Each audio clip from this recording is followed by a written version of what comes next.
The episode begins under a dark cloud with a red moon. A lady climbs a wall, and she screams while looking at the moon.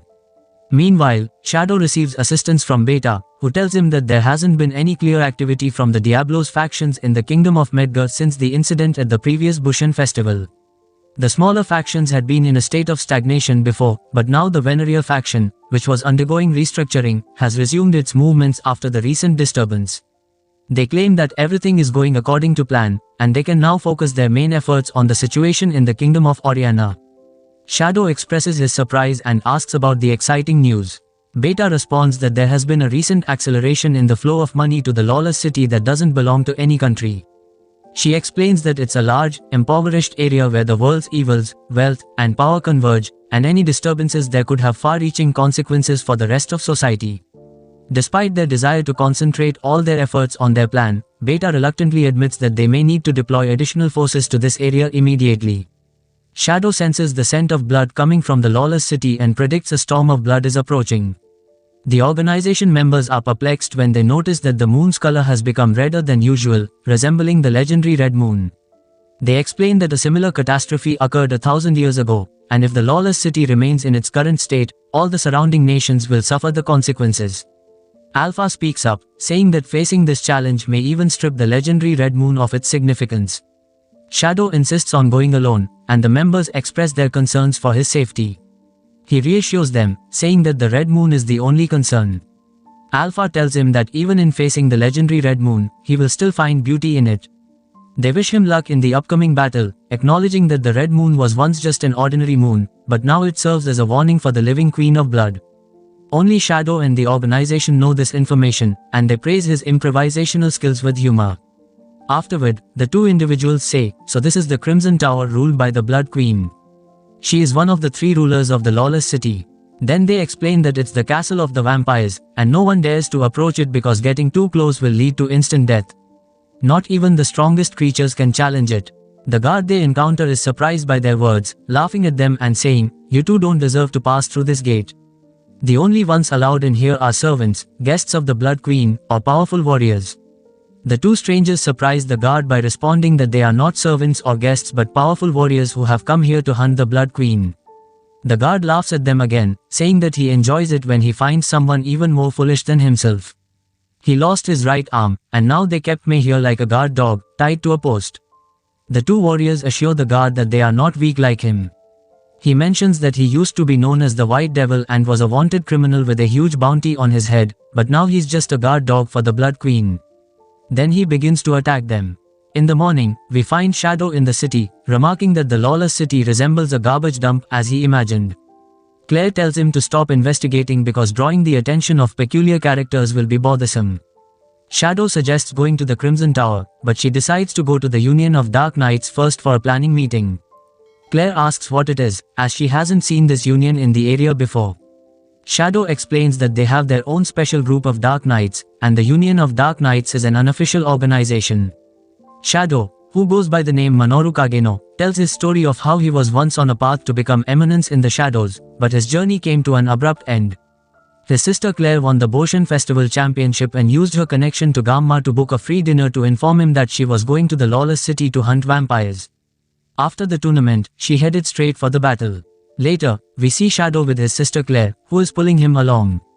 She brought him here with her to secure his future, as he will inherit the property in the remote area. Shadow never really thought about what he would do after graduation, as Claire will inherit the property there. He believes that they will force him into some job somewhere.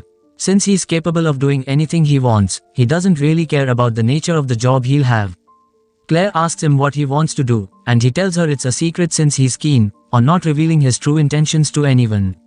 She asks him to stop trying to hide the fact that he never really thought about it.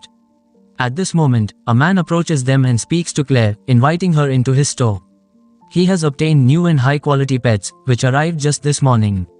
He is selling these valuable goods at a discount. The man, referred to as the pet master.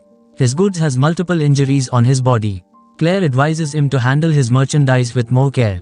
He explains that he received a few blows during transportation, and the price for the pets is 30 million zeni. Claire agrees to the offer, and the merchant adds that this person with her will make it 40 million just for her. She agrees to this as well. Shadow watches them closely, as he has seen them somewhere before. Claire finishes the deal with the merchant and leaves on her way. After being saved by Claire, Shadow realizes that he can't move in his current state, but Claire doesn't want to leave him behind because she knows he would be lost without her. The next day, as Shadow is strolling down the street, he encounters a man who steals his wallet containing his money. For there's karma, he steals back multiple wallets filled with money. He can't believe how easily he has become rich just by walking in this city, which he considers a paradise. The boy had made the man lose a bet, and the man's girlfriend, Mary, rejected him. In this world, survival goes to the strongest, exactly as Shadow had expected from the Lawless City, a place drenched in bloodshed. Shadow senses that something is about to happen, and indeed, he sees that the moon has turned red. He thinks it's a surge of magical energy. The vampire who had been beaten up earlier suddenly transforms into a beast and begins to kill the men who had attacked him. Bitten by him will become a vampire like him. Shadow understands that the change in the moon's color is responsible for this transformation. The red moon activates all the magical energy in the city, and if left unchecked, the situation will get worse, with everyone turning into monsters. Shadow contemplates whether to run away like an inconspicuous person as usual or fight them. At that moment, Mary arrives and saves him, killing the two monsters. Shadow asks her about herself, and she introduces herself as Mary, an ancient vampire hunter. Shadow asks her why she came to save him, and Mary explains that if she didn't, he would have died. She warns him. The frenzy has begun because of the red moon, and there's no time to waste. She advises him to escape if he doesn't want to die, then she leaves him behind. We then switch to Shadow's sister, who enters his room but doesn't find him. Instead, a man exits the next room, screaming because there are vampire followers inside. Then we see Shadow's friends on the street, admiring a girl. Then, someone approaches and startles them. They look and see many vampires. Seeing this, everyone gets terrified and tired run away. However, the vampires kill them. We see a girl very scared, looking out the window, for help.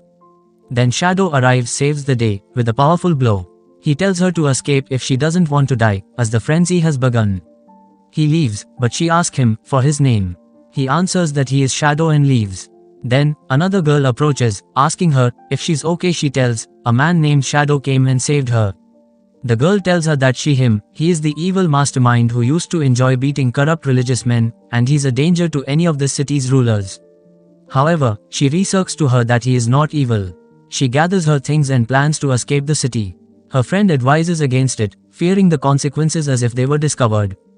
During their conversation, she advises escape with her, if they're lucky. They might succeed. Then someone informs Yukim that the vampires are roaming the city. Later, we see Shadow's sister crying because she found a dead person who looks just like him on the ground. She apologizes to him for being in that place. Mary comes to Shadow's sister and tells her that, is she the woman who has been wandering the city and asking about a boy with black hair and black eyes? Claire, Shadow's sister, says she found him dead here. Mary responds to her that the dead person doesn't have black hair or black eyes. She saw his green eyes lying on the ground. She also mentions encountering two men who match the description she provided to her brother. Claire threw the head she was holding and asks Mary to tell her more about the place where she saw her brother. Mary describes seeing the first man when the moon turned red, and he was standing in front of a raging bull, smiling. Mary then describes the second man she saw recently, a young dark knight with no distinct features. Claire concludes that this must be her brother. Mary reveals that the followers of the vampire intend to offer him as a sacrifice to awaken Queen Elizabeth from her 1,000-year slumber, and they need the blood of a young living person for that purpose. Claire tells Mary that this is the first time she's heard that the Blood Queen was in such a state. Mary responds that they've kept this fact hidden, waiting for the fateful night, which has been 1,000 years in the making. On this night, the vampires will gain tremendous power when the red moon appears again. There's no doubt she will return to life. If they need the blood of a living person, it means he's still alive. Suddenly, a group of vampires emerges, drawing their swords and swiftly eliminating them. They decide to cooperate and quickly make their way to the tower. Mary explains that entering from the ground floor will be challenging, but there's another way. We then see young people running in fear from the vampires. We see two men talking about the battle, saying it's the biggest they've seen since the invasion of the monsters in the past. In another scene, a group of knights is told to run across the rooftops to reach the station and escape. One of the female knights questions their unity and purpose as dark knights. However, nobody pays much attention to her words. They leave, and only one female knight remains with her. Suddenly, the place is overrun by vampires in great numbers, and they are all terrified. They realize they won't be able to take down such a large group. The other knight leaves in a hurry, leaving the girl alone. However, a person suddenly annihilates all the vampires in an instant, and we find that the person who has eliminated the vampires is indeed Shadow. He tells them to flee if they don't want to die because the frenzy has begun, and they have little time left. The scene then shifts to the evil Crimson Lord, who informs his underlings that the preparations for the sacrifice are complete, and their plan to seize the city is going as planned. However, they are facing unexpected resistance in certain areas. He tells that he knows, who are those two nonsense, they thinks they are equal with him. They are Yukim, the spiritual fox ruler of the White Tower, and Juggernaut the tyrant, the ruler of the Black Tower. Lord Crimson instructs his assistant to let them do as they please and dispose of them as soon as Queen Elizabeth is revived. The assistant then informs him that there is another person who wandering in the city and killing ghouls. Then Juggernaut attempts to kill Yukim, the spiritual fox ruler of the White Tower. She tells him that he is indeed a hindrance on her path and to stop emitting his foul scent in the city, calling her an animal. They begin to engage in combat. Afterward, Shadow appears in the sky and tells them that nothing changes even if someone tries to weave a new story somewhere. He doesn't change and suddenly he swoops down towards the two who were fighting, surprising them with his strength. Here, the first episode of the second season ends. If you'd like more videos, please consider subscribing to the channel and activating the notification bell. Until next time, peace out.